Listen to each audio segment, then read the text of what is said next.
Hey everyone, Irene Lyon here. Welcome to this entire world of nervous system health and healing. And today I want to dive into the topic of breath, breathing, breath work, nervous system regulation, when to breathe deeply, when not to breathe deeply, and all the in-betweens. I'm going to try to keep this as succinct as possible because this is a big topic and yet it can be simple if we look at a few pieces. So if you are new to me, you might not know my stance on breath work when it comes to that as a vehicle to heal trauma and restore regulation to the nervous system. I personally have nothing against breath work as a practice, as a therapeutic practice for increasing oxygen, for activating the system when we might need to. It can be used to help us calm. But in my world, what I am interested in is how can we restore deep, real nervous system regulation to a system. In my case, it's working with adults. How can we restore nervous system regulation to a system when it doesn't have nervous system regulation from the start? So for many of you here, you're here because you know you might have had an early childhood experience or many experiences, adversity, unsafety, where your system did not get solid wiring of what we would call regulation, whether it's due to surgical interventions when we were young, birth trauma, in utero trauma, being in an environment that was highly unsafe, whether it was parental or natural disaster or war. So many of us here might know that, yep, I am working on regulating my nervous system because my early years were not the best. And because of that, I have, we could say anxiety, depression, autoimmune conditions, chronic pain, all the things that we know are connected with early adversity. Now, if I lay down a foundation by this example, so if you had a little newborn baby, if you had this little newborn baby and it is needing nervous system regulation through co-regulation with the primary caregiver, right? So newborn baby comes out, it is not regulated. A little baby is not mature. We need to connect, attune, attach, all those things. I won't get into all those things today, but suffice it to say, we need to have good co-regulation with an older person to teach that baby self-regulation. Now, if little one is not well, is hungry, is scared, is cold, is hot, is experiencing some distress, it wouldn't work to say to that little one, I need you to take a long inhale, hold it for so many seconds, and then exhale for so many seconds. I think it's kind of a given. I know this is sort of in a way a comical way to look at it, but you cannot do that with a newborn baby, right? Sure, you can do that with a child who understands the direction and the cognition of an instruction, but when it's a newborn and they're pre-verbal, you cannot do that. You have to be with them when they're under distress, when they are feeling not well. You have to provide safety through your energetic just chillness, your groundedness, if that's such a thing, right? The calmer and the more attuned and present you are, meeting them where they are at, attuning to them, providing safety, they will feel that, and then they will self-regulate via that co-regulation. I hope that makes sense. So when it comes to us as adults learning how to restore regulation when maybe we didn't ever get it in the first place, and maybe there was a lot of survival stress when we were growing up, this is that fight, flight, and freeze energy that we go into when we are experiencing danger. Let's just say we grew up with a ton of that. And we have that stored in our somatic systems, in our neurophysiology, in our nervous system, in even our posture in our body. We need to work with this physiology of ours in a way that is a little more refined, that has a little more nuance, and it is less about breathing deeply and exhaling and holding, and is really listening to these nervous system responses and in some ways reconnecting to the physiology so that we can find this self-regulation through what I would call co-regulation with ourselves, with the environment, with potentially resources. I've done another video about the importance of resources, external resources, and how that can teach us self-regulation as adults. We'll be sure to link that video near here. So to go back to this idea of breath, breathing, breath work, when should we do certain things, when should we not? If someone is feeling a little anxious, a little, I would rather say activated, there's a little more stress physiology in their body. If all they know how to do is to control their breath, to calm down, then there's nothing wrong with that.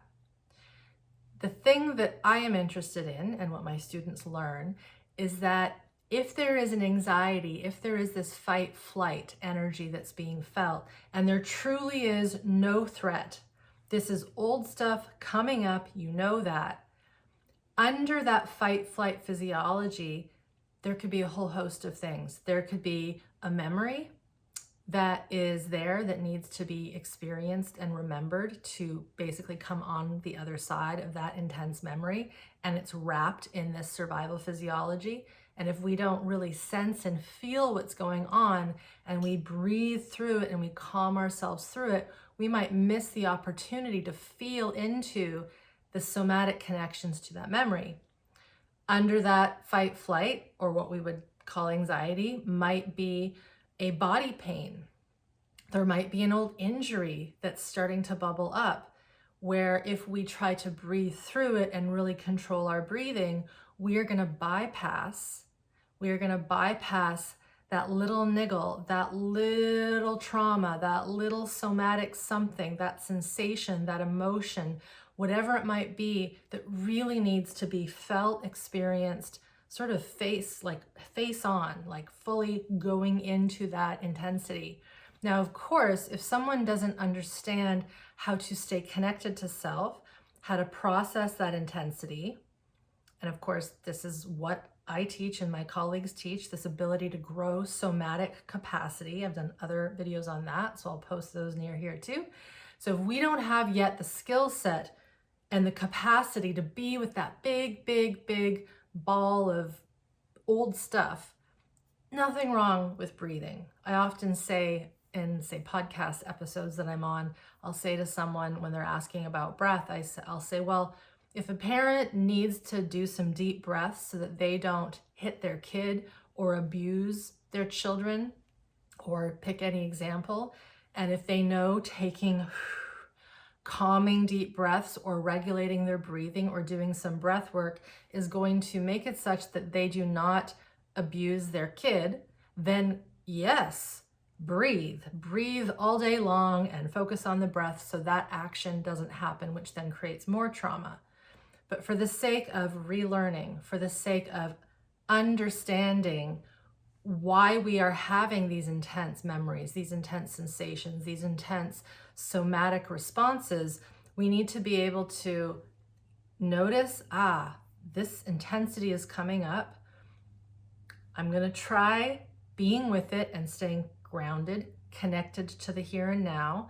I'm going to sense my body, and rather than breathe through this and really focus on my breath, I'm going to focus on what is being felt, the emotion, the pain, the tingle, the sensation, the memory, the action that I might want to do, the desire to fight and punch my hands in the air, or the desire to run on the spot, right? These are those fight, flight, freeze responses.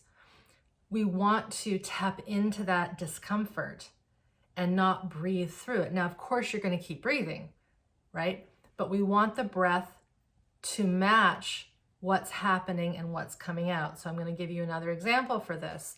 Let's just say you were in an accident and you had an internal injury, and obviously you're fine, the injury healed, or you had surgery or whatever, but the trauma, the impact in that body part, whether it's an organ or bone, it still has a memory.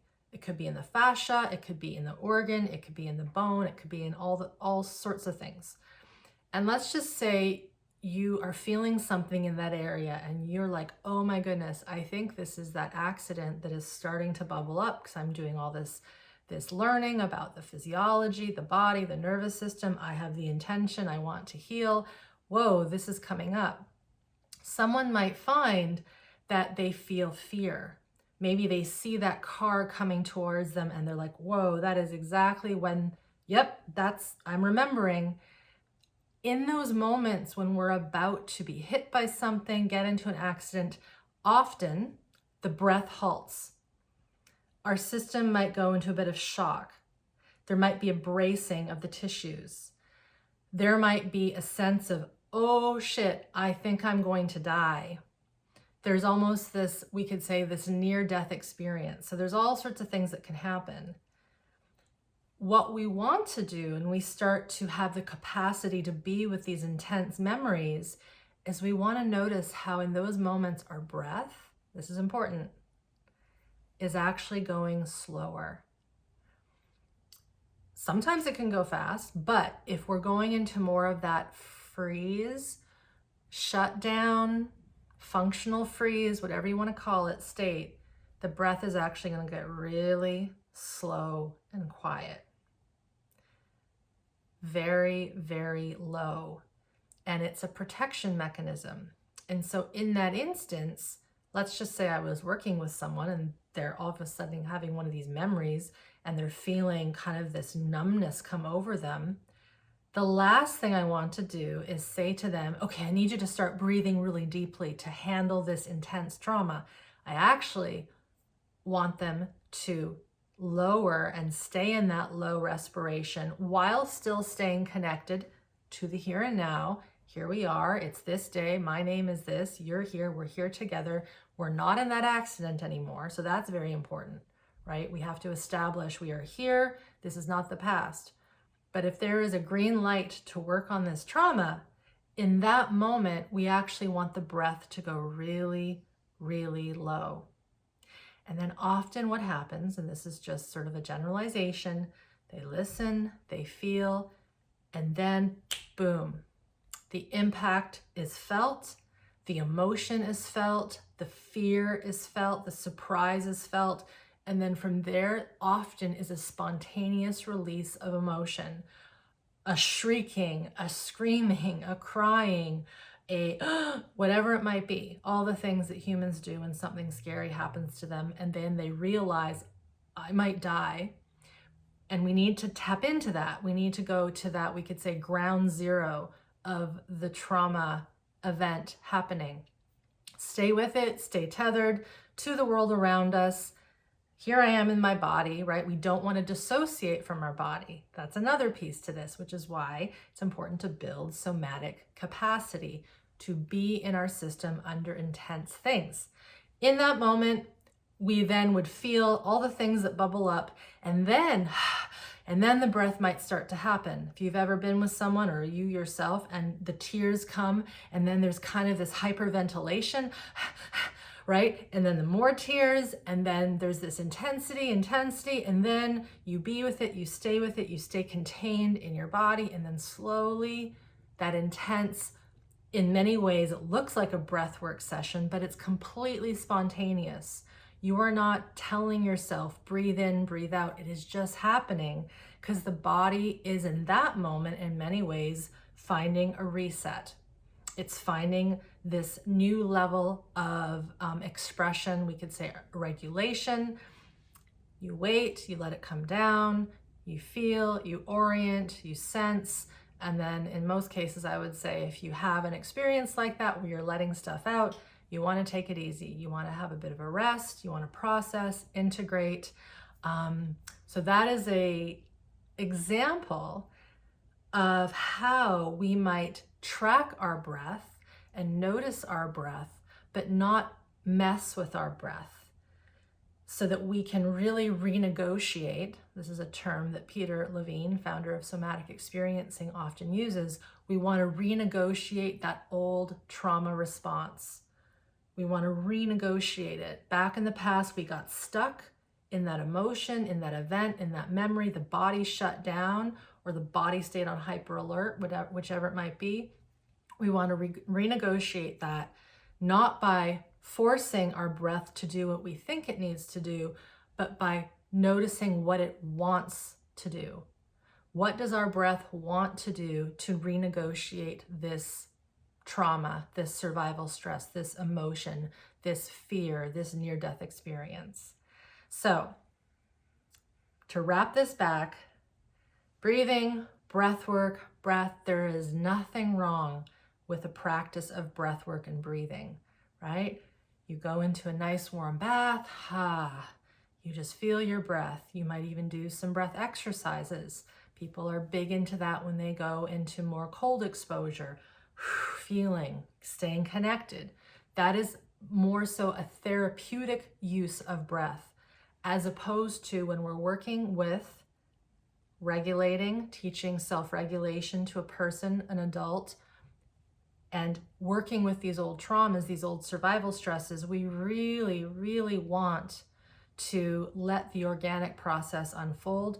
And of course, for a person to do that, they need to understand what's happening. They need to know how to stay connected to their body, to the moment, to the here and now. And then they also have to know when, I think this is enough. So you still have to be boundaried when you're working with these. It's like, I think I've had it for today. I'm not going to go to that next memory.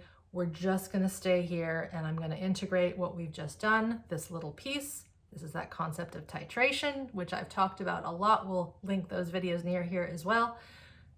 Okay, we're not going to go into that big ground zero moment. We're just going to go 5 steps before that ground zero moment, because that's all my system can handle, and that is perfectly fine. We want to avoid the kind of machismo, the ego that wants to finish it all in one, sitting. When we can really listen to ourselves in this honest way and respect our body's boundaries and its capacity, we can move through these things without strict procedure and breathwork practice. And when we do this, the system does heal. It does integrate these past experiences. And at the end of the day, that's what we want, to restore nervous system regulation back to the system.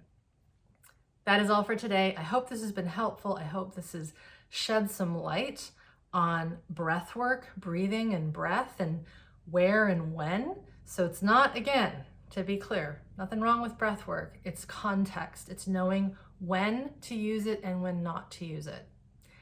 Like I said, we will link more resources near this video so that you can watch a little bit more. I hope you do go down this rabbit hole of learning more about orienting and somatic capacity and all the things that one would need to navigate this kind of healing response.